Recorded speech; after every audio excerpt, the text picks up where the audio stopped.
G'day Australia, Mac here with a halftime speech and some very important announcements. Now today I want to talk to you about three things.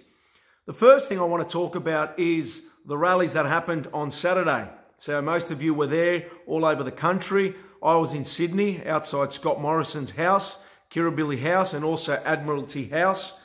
Now we know that the Governor-General and Scott Morrison probably weren't home, but I can tell you now that a lot of people showed up and we made enough noise to be taken notice of. And the mainstream media were there and we know they reported us as anti-jabbers, but that doesn't matter. The fact is that people are still showing up, there are boots on the ground, and our community is growing, our tribe is growing. Now I had a very interesting experience where I was talking before the event, during the event, and even after the event. I was talking to some police officers. Now make no mistake, I've said this from the very beginning. Everything that happened to us in the last 2 years was only possible because the government used the police force as their henchmen. They used them as their thugs. They got them to do their dirty work, just like they got ordinary Australians to do their dirty work. They wanted me and you to snitch on our neighbours. They wanted me and you to be distanced and divided from our family and friends. But the Australian people are too smart for that. But I was talking to a few police officers and they were actually very encouraging of what we stood for. Now we always show up, we're peaceful, we're respectful, and they see that. And they see that there are ordinary people there, mums, dads, seniors, grandparents, children. And they're very impressed with our tenacity, just like what happened in New South Wales in Sydney a few weeks ago when we stood out there in that mini cyclone.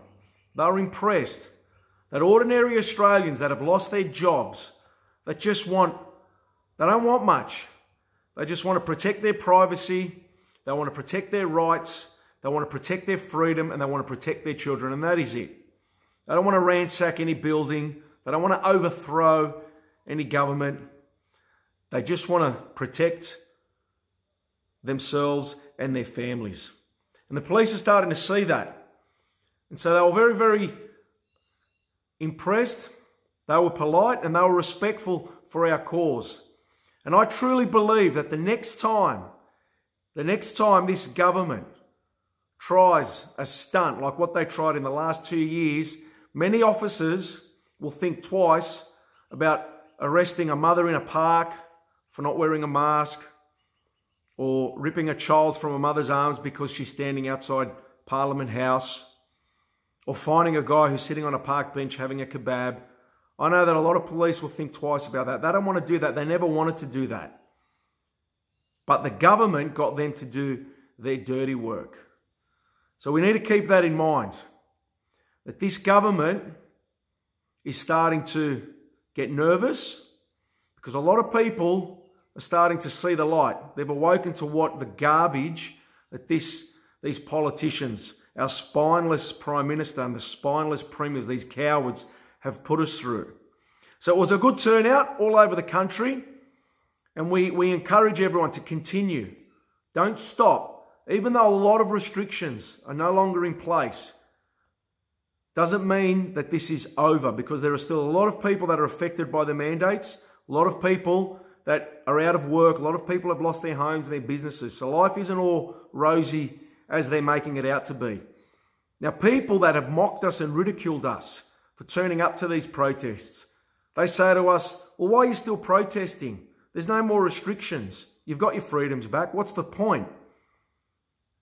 Now, the point I want to make is that these people that mock and ridicule us, they need to understand that the reason why we don't have the harsh restrictions and lockdowns that we have is because of the protests, is because of the people that showed up, the people that didn't comply, the people that turned up, rain, hail or shine, in every city, every state, every suburb, the ones that got arrested, the ones that were put on harsh bail conditions, the ones that were shot with rubber bullets, or they were sprayed with pepper spray. You've got to thank them. They're the ones that got you your freedoms back, not the government, Not the premiers. They didn't give them back to you. It's the people that showed up, the brave ones. So thank them. Don't mock them and ridicule them. Now, the second thing I want to talk to you about is what's happening on Tuesday, specifically in New South Wales, outside State Parliament House at Macquarie Street in the city, in Sydney City, at 11 a.m. There's going to be thousands of people showing up, a lot of people that were affected by the mandates. Now, every single politician in New South Wales will be inside that building. The upper house, the lower house, the senators, they're all going to be in there. Now, we know that Dominic Perrottet won't. He's just had a child. He's taken some time off. That's okay. He doesn't make the decisions anyway. We know he's just a puppet on strings. But everyone else, Brad Hazard and the like, they're going to be in there. And we've invited them. We've called them out. Now, I know that a couple of MPs will come out. MPs that have backed us, they will come out and they will address the crowd.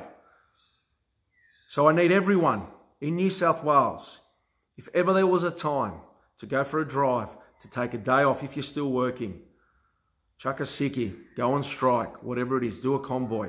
It's Tuesday the 22nd, this Tuesday. Today's Monday, so that's tomorrow. Now, I'm going to be there at Martin Place from 10 a.m. We'll be there early, and we're going to make an all day of it. Channel 7, they ain't too far away either. They're just a block away, so we'll make a bit of noise outside their building too. And remember, we do it peacefully, we do it respectfully. If you're coming to cause trouble or agitate, stay at home. We don't need you. Now, the third thing I want to talk to you about, which I'm going to put more information down on this video, this post, is that I had a good chat with Rod Cullerton on Saturday before the protest, and he told me that he's written to the Chief Legal Officer of the Australian Electoral Commission. Now, why is this important? Because what he's done is he's asked the Australian Electoral Commission, the Chief Legal Officer, to guarantee that this upcoming federal election is done under the proper Commonwealth, the proper seal of the Commonwealth. Not under the corporate Australian government, not under the corrupt government.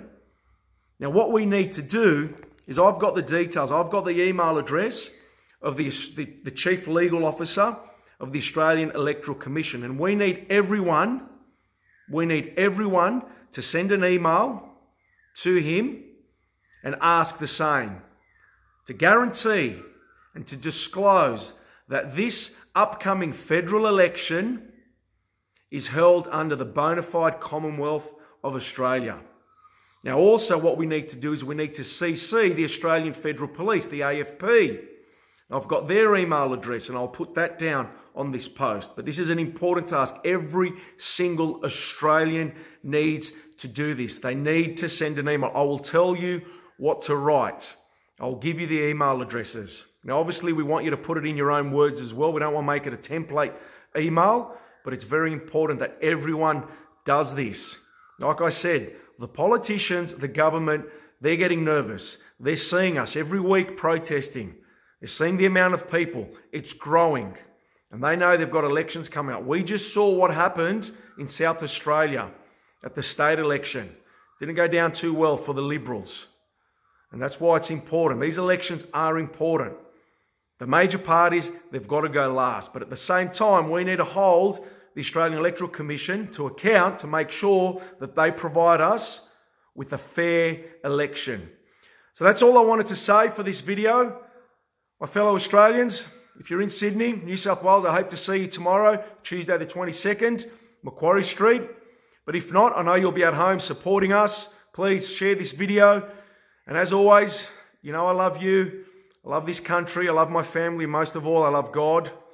Until then, pick up your shields, pick up your swords, and don't give these maniacs another inch.